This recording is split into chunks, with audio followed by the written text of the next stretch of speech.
പാകിസ്ഥാൻ ഇമവെട്ടാതെ ഒരു മിലിറ്ററി സ്ട്രൈക്കിനായി കാത്തിരിക്കുമ്പോൾ ഇന്ത്യ മൾട്ടി സെക്ടറൽ അറ്റാക്സ് അതായത് ബഹുമുഖ ആക്രമണം എന്ന ലൈനിലാണ് തിരിച്ചടിക്കുന്നത്. നയതന്ത്രം മുതൽ സൈനികാഭ്യാസങ്ങൾ വരെ മാറിയും തിരിഞ്ഞുമുള്ള പ്രതികരണങ്ങൾ പാക്കിനെ ഓരോ ചുവടും കുഴപ്പിച്ചു. അടുത്തത് എന്തായിരിക്കുമെന്ന് പാകിസ്ഥാന് ഉറപ്പില്ല, ഊഹിക്കാൻ തന്നെ പറ്റുന്നില്ല.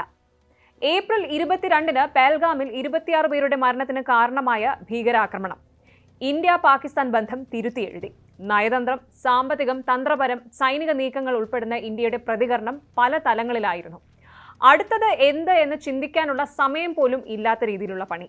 സ്വീകരിച്ച പ്രതികാര നടപടികൾ സകലതും ന്യൂഡൽഹിയുടെ തയ്യാറെടുപ്പിന്റെ ആഴം മാത്രമല്ല, ഉഭയകക്ഷി ബന്ധം രണ്ടാമതൊന്നും ചിന്തിക്കാതെ പുനഃക്രമീകരിക്കാനുള്ള നമ്മുടെ സന്നദ്ധതയും വെളിപ്പെടുത്തി.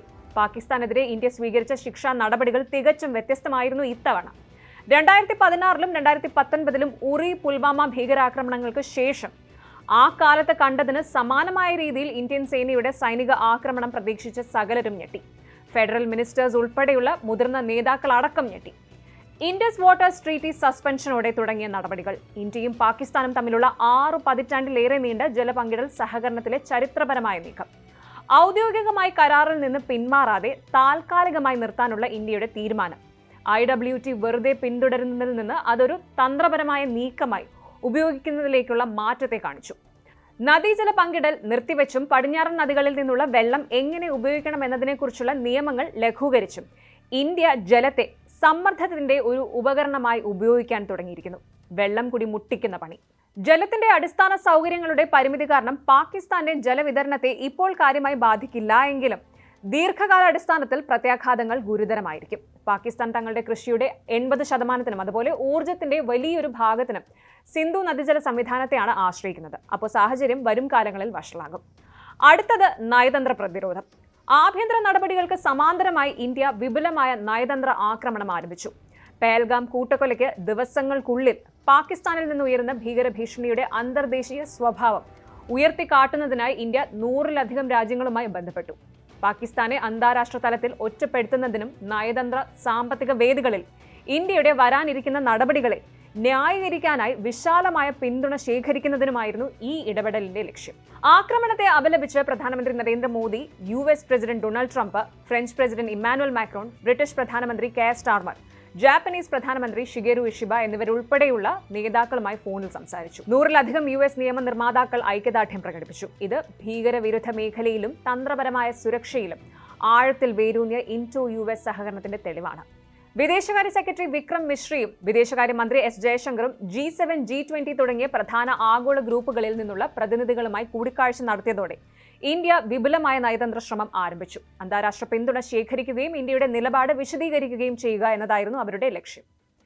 ഇന്ത്യക്കും പാകിസ്ഥാനും ഇടയിൽ മധ്യസ്ഥത വഹിക്കാൻ ഇറാൻ മുന്നോട്ട് വന്നപ്പോൾ പ്രാദേശിക ആശങ്കയുടെ തോത് വ്യക്തമായി.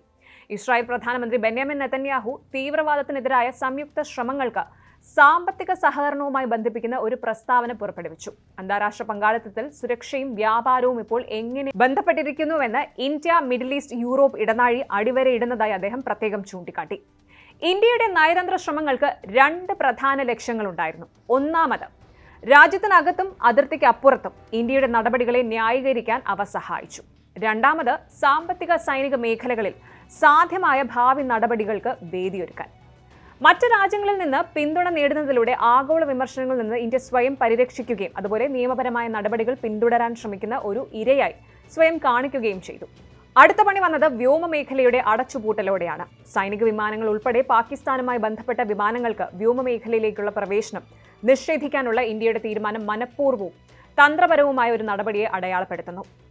ഇന്ത്യൻ വിമാന കമ്പനികളെ ലക്ഷ്യമിട്ട് പാകിസ്ഥാൻ മുമ്പ് നടത്തിയ വ്യോമമേഖല അടച്ചുപൂട്ടലിനുള്ള ഒരു പരസ്പര പ്രതികരണത്തെ പ്രതിഫലിപ്പിക്കുന്നു. പ്രായോഗിക തലത്തിൽ ഇരു രാജ്യങ്ങൾക്കും ദീർഘമായ വിമാനയാത്രാ സമയവും വർദ്ധിച്ച ഇന്ധനച്ചെലവും നേരിടേണ്ടി വരും.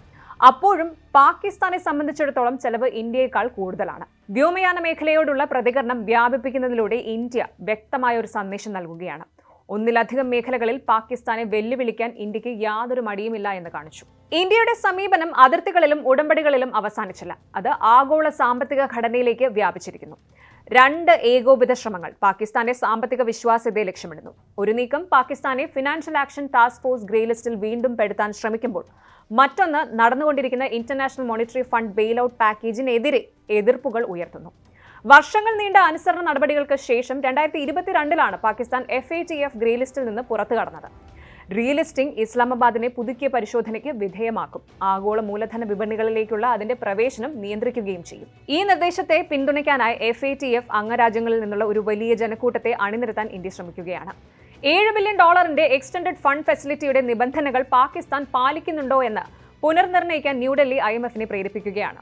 ഈ ഫണ്ടുകൾ പരോക്ഷമായി ഭീകരതയെ പിന്തുണയ്ക്കുന്ന പ്രവർത്തനങ്ങളിലേക്ക് വഴിതിരിച്ചു വിടുന്നുണ്ടെന്നും അതുവഴി IMF വായ്പാ മാനദണ്ഡങ്ങൾ ലംഘിക്കുന്നുണ്ടെന്നും ഇന്ത്യ ആരോപിക്കുന്നു.